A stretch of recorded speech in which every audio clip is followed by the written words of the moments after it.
Good morning class. आज हम लोग पढ़ेंगे पॉलिटी का चैप्टर है विविधता। ये सी-टेट के लिए बहुत महत्वपूर्ण हो जाता है, इसलिए आज हम लोग इसको सरसरी निगाहों से समरी पढ़ेंगे, क्योंकि ज्यादा डिटेल में पढ़ना कोई ज्यादा जरूरी है नहीं। बस जो इसमें महत्वपूर्ण महत्वपूर्ण चीजें दी हुई है उन्हीं को हम लोग मात्र देखेंगे। तो चलिए लोग शुरू करते हैं विविधता चैप्टर को। तो आप लोग विविधता से क्या समझते हैं? विविधता मतलब कि यहाँ बहुत सारे लोग रहते हैं, उनका कल्चर अलग है, किसी का लैंग्वेज अलग है, किसी का रहन सहन अलग है, किसी का पहनावा अलग है, लेकिन फिर भी हम लोग एक हैं। यानी विविधता और असमानता दो अलग चीज है। असमानता का मतलब हो गया कि भेदभाव, कोई गरीब है कोई अमीर है तो वो असमानता है, जाति व्यवस्था वो असमानता है। लेकिन विविधता होता है कि सब लोग यहाँ, जैसे कि अगर हम बात करें कि यहाँ स्टेट का विभाजन क्यों हुआ था, तो आप लोग को पता होगा कि आंध्र प्रदेश का सबसे पहले विभाजन हुआ था। वो क्यों हुआ था? क्योंकि लैंग्वेज बेसिस से वो अलग था, इसीलिए यहाँ स्टेट का विभाजन हुआ था। यानी कि वो विविध था, लेकिन ऐसा नहीं कि वो भारत से अलग है, वो भारत में ही है। यानी कि हम लोग समान हैं लेकिन विविध हैं। तो चलिए हम लोग इस चैप्टर में उसी को पढ़ेंगे। चलिए हम लोग डिटेल वाइज पढ़ते हैं। तो हम लोग बात करते हैं विविधता का। तो विविधता का मतलब है हम लोग कल्चर रूप से, लैंग्वेज रूप से, रहन सहन, पहनावा, वेशभूषा सब विविध है। यानी कि आप लोग हम बताए कि हम लोग कल्चर रूप से अलग हैं, किसी का लैंग्वेज अलग है। अगर हम लोग बिहार जाएंगे तो वहां क्या चलता है? भोजपुरी। हम लोग झारखंड आएंगे तो यहाँ क्या चलता है? खोटा। हम लोग यूपी जाएंगे तो वहां क्या चलता है? अवधी। फिर हिंदी वहां बहुत जबरदस्त बोलते हैं लोग। वहीं हम लोग दक्षिण भारत में जाएंगे तो वहां बहुत सारा लैंग्वेज है। उसी प्रकार हम लोग पूर्वोत्तर राज्य में जाएंगे तो वहां अलग लैंग्वेज है, फिर पंजाब साइड जाएंगे तो वहां अलग लैंग्वेज है, लेकिन फिर भी हम लोग सब एक हैं। विविध हैं लेकिन सब एक है। उसी प्रकार वेशभूषा सबका अलग है। अगर पंजाब हम लोग जाते हैं तो पंजाब में आप लोग देखते होंगे कि सबके माथे पर पगड़ी रहता है, वहां सब कटार रखते हैं। तो उन लोग का इजाजत है कटार रखने का, लेकिन फिर भी ऐसा नहीं कि उन लोग अलग हैं, सब एक है। अब हम लोग बात करते हैं असमानता का। तो असमानता क्या है? गरीबी अमीरी ये क्या हो गया? असमानता हो गया। जाति पाति ये क्या हो गया? असमानता। शिक्षा शिक्षा यानी कि कोई ज्यादा शिक्षित है कोई ज्यादा शिक्षित है, ये भी असमानता हो गया। अगर हम लोग एक समाज में रह रहे हैं तो सबको एक साथ लेके चलना होगा, सबको शिक्षा को देने का अधिकार सबको। यानी कि मेरे पास एक आर्टिकल भी है कि सबको हम लोग को शिक्षा देना है। तो हम लोग आगे बात करते हैं काला गोरा। लोग को पता है रंग भेद नीति। साउथ अफ्रीका में कौन? नेल्सन मंडेला, आप लोग याद कीजिए, वही काला गोरा। काला गोरा भी लोग असमानता है।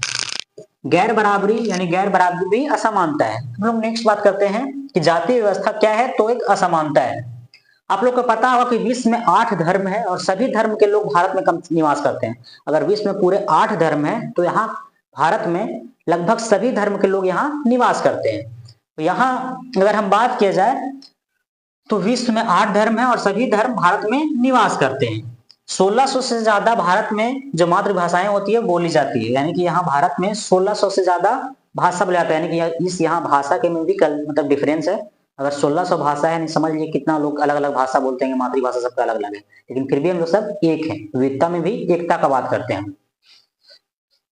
100 से ज्यादा नृत्य है यहाँ, 100 से ज्यादा नृत्य है। भरतनाट्यम, फिर ऐसा ही कुचिपुड़ी, उड़ीसा में उड़ीसी, झारखंड में छऊ, ऐसा ही और भी बहुत सारे राज्य का अपना अपना नाटक है, नृत्य है। तो ये सब अलग अलग है लेकिन फिर भी हम लोग एक हैं। तो यही बात करता है। इसी तरह जवाहरलाल नेहरू का एक बुक था डिस्कवरी ऑफ इंडिया, जानते होंगे आप लोग। उसमें जवाहरलाल नेहरू एक ही बात बोले थे कि विविधता में एकता, यानी बहुत सारा विविधता है हमारे देश में, लेकिन फिर भी हम लोग में एकता है, यानी कि अनेकता में एकता। वही हम लोग देखते हैं कि डिस्कवरी ऑफ इंडिया कौन लिखे थे? तो जवाहरलाल नेहरू का बुक है। वही बोले थे विविधता में एकता का बात करते थे वो, अनेकता में एकता का। अब हम लोग आगे बात करते हैं लद्दाख का, कुछ दिया हुआ है, और एक केरल का। 2 राज्य का यहाँ चर्चा किया गया है, तो हम लोग उसको देखते हैं। तो बात करते हैं हम लोग लद्दाख का। लद्दाख में पश्मीना ऊन फेमस है। पश्मीना, लद्दाख में पश्मीना जो ऊन है वो बहुत ज्यादा फेमस है। यहाँ की बकरी से प्राप्त होता है। लद्दाख में जो बकरी होती है वहां से ये प्राप्त होता है। पश्मीना शाल बहुत महंगा होता है क्योंकि इसका बनाने का प्रोसेस है वो बहुत जटिल है। बकरी का पहले ऊन निकालेंगे, फिर उसके बहुत सारा प्रोसेस होता है, तो इसीलिए शाल बहुत महंगा बिकता है, पश्मीना शाल। तो हम लोग नेक्स्ट बात करते हैं कि लद्दाख को क्या बोलते हैं? तो लद्दाख को छोटा तिब्बत भी बोलते हैं, क्योंकि यहाँ तिब्बत का एक ग्रंथ है, तिब्बत का ग्रंथ है केसर सागा। तो लद्दाख में केसर सागा एक ग्रंथ है तिब्बत का, वो प्रचलित भी है लद्दाख में। और लद्दाख में 2 महत्वपूर्ण यहाँ धर्म रहते हैं। तो कौन कौन? तो मुसलमान और बौद्ध। यहाँ के 2 लद्दाख में 2 मुसलमान और बौद्ध धर्म यहाँ रहते हैं। अब हम लोग बात करते हैं केरल का। तो केरल के दक्षिणी पश्चिमी हिस्से में, केरल का अगर हम बात करें तो केरल के दक्षिणी पश्चिमी हिस्से में और केरल के समुद्री और पहाड़ी के बीच में बहुत सारा मसाला पाए जाते हैं। तो केरल मसाला के लिए फेमस है, आप लोग याद रखिएगा।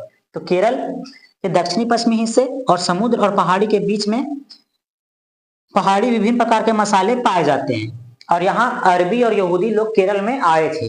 अरबी और यहूदी लोग कहाँ आए थे? तो केरल में आए थे। और यहाँ बोला जाता है कि ईसा मसीह का एक धर्मदूत था, थॉमस, वो 2000 साल पहले केरल में आया था। तो ईसा मसीह का धर्मदूत संत थॉमस 2000 साल पहले यहाँ आए थे। और चीन के व्यापारी, जब चीन के व्यापारी यहाँ आए थे तो उन लोग मछली पकड़ने के लिए एक जाल लाए थे। वो जाल का नाम क्या था? तो जिनवाला जाल फेमस है। पूछा जाता है स्टेटमेंट में कि जिनवाला क्या है? तो जिनवाला चीन के द्वारा लाया गया मछली पकड़ने का जाल था। और इन लोग एक बर्तन लाए थे जिसमें मछली तलते थे, वो पका के खाते थे। वो बर्तन का नाम था चीना चट्टी। वो बर्तन का क्या नाम था? तो चीना चट्टी। चीन के व्यापारी आए, मछली पकड़ने का जाल लाए, उनका नाम था जिनवाला, और तलने के लिए जो बर्तन लाए उनका नाम था चीना चट्टी। तो विविधता चैप्टर में महत्वपूर्ण जो बात था वो बस इतना ही है। एग्जाम में बस इसी को घुमा फिरा के पूछता है, क्योंकि एग्जाम में तो अगर हम सीटेट का बात करते हैं कि ऑब्जेक्टिव एग्जाम है, ऑब्जेक्टिव टाइप से नहीं पूछता है, पूरा एक सेंटेंस दे देता है, उससे पूछता है कि क्या सही है क्या गलत है। तो आप लोग ये सब ध्यान रखिएगा। एक चीज और है कि केरल में कौन कौन से धर्म निवास करते हैं? तो यहाँ यहूदी, इस्लाम, ईसाई, हिंदू और बौद्ध धर्म निवास करते हैं। तो विविधता चैप्टर हम लोग को बस यही बताता है कि हम लोग विविध जरूर हैं लेकिन सब एक हैं। तो आई होप आप लोग को समझ में आया होगा। तो आज के लिए इतना ही, मिलते हैं नेक्स्ट क्लास में। जय हिंद।